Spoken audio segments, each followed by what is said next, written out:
Hare Krishna.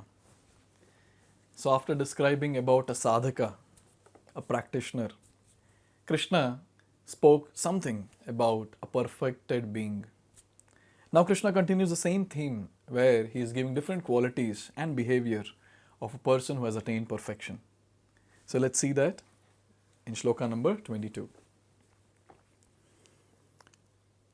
Yadricha labha santushto dvandvatito vimatsarah samaha siddhau asiddhau cha kritvapi na nibadhyate.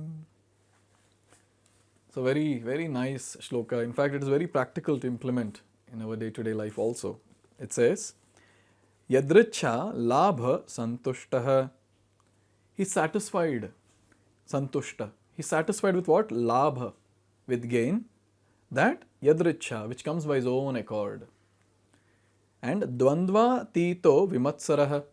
He's free from dvandva, duality, and vimatsarah, envy. Samaha siddhau asiddhau cha. He is equal both in siddhau, that is success, and asiddhau, that is failure. Kritvapi, he continues working. But the best thing is na nibadhyate. He is never entangled. So this shloka is a very instructive shloka which tells us how to work. So here it is said that he is satisfied with gains which are obtained of their own accord. He labors honestly as far as in his power and is satisfied with whatever is obtained by his own honest labor.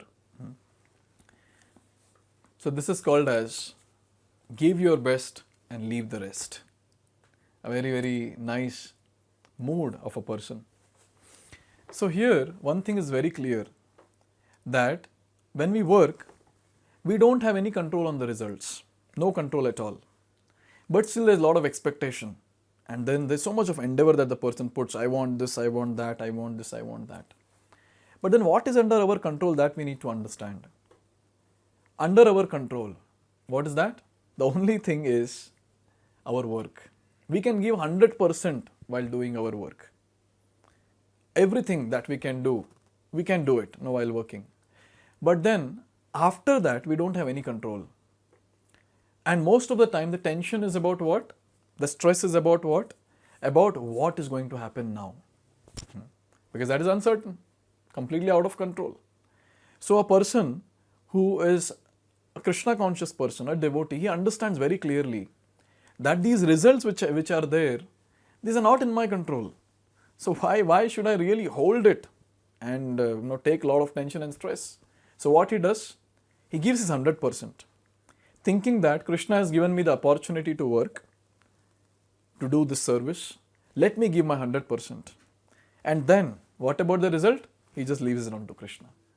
Krishna will take care. He knows what to give and what not. And even for common public, forget about devotees, even for common public, when it comes to the results of the work, that depends on the past karma. Now when it depends on the past karma, tell me, will the person know what he's going to get? No. But still, unnecessary tension is there. So if someone can get this attitude of give your best, give your 100% and leave the rest to Krishna, then he will be so peaceful and calm in every phase of life.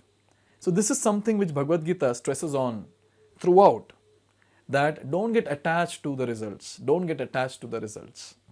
But give your best. Give your 100%. That's what is told here. He does not allow anyone's service to hamper his own service in Krishna consciousness. For the service of the Lord, he can participate in any kind of action without being disturbed by the duality of the material world. This material world is full of dualities. If there is good, there is bad with it. Some association of bad will be there. And then when it comes to success, it will surely follow with some failure. If it is cold, okay. If it's winter, then surely the summer will come to produce the heat.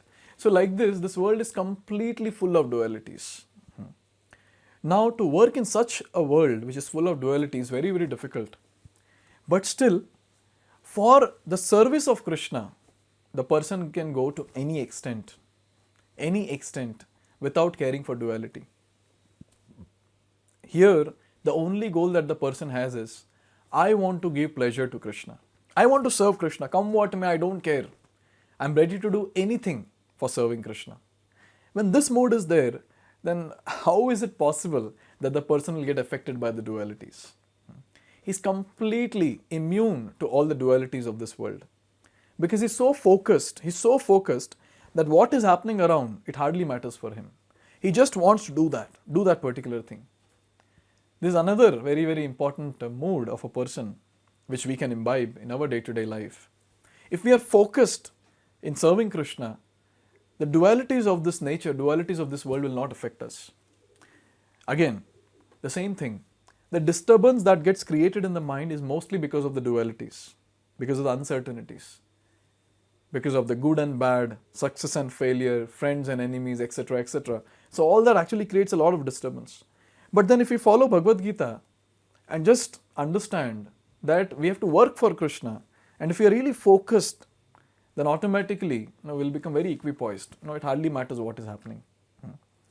Here it is said that a Krishna conscious person is above duality because he does not hesitate to act in any way for the satisfaction of Krishna. Therefore, he is steady both in success and in failure.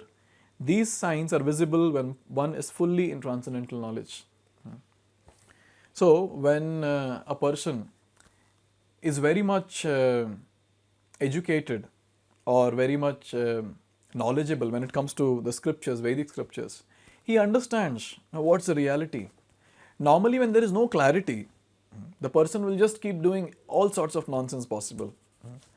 Now, just imagine we have a blindfold, and then the person is asked to tell what are the things around. Now, what will he tell?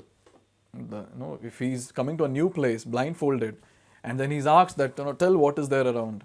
He can only do one thing, that keep guessing till the eternity, but he will not be able to arrive to the conclusion that what exactly is there around. Right? That's what is the case with many, many people in this world. No clarity at all in life, what to do. Forget about what to do. They don't have clarity of what they are doing currently. If a person is running on the road and then you stop him and ask, where are you going? The person says, I don't know, but I have to run. That's exactly what people are doing in this world. But you know what? When a person is Krishna conscious, when a person is devotee, he has full clarity. He has full clarity by the mercy of Guru and Krishna, by the mercy of Shastra. That is the Vedic scriptures. He has full clarity. He knows what next to do. I'm in this phase of life. Now in the next phase, what am I supposed to do? After that, what am I supposed to do? And finally, he understands what is the goal of life.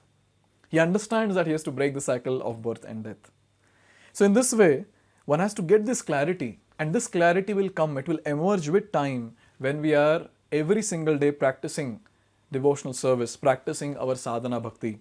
That is chanting the holy names of Lord Sri Krishna, reading the Vedic scriptures, especially Bhagavad Gita and Srimad Bhagavatam, and hearing from the realized souls discourses on Bhagavad Gita and Srimad Bhagavatam, associating with devotees, coming together and doing some service with them.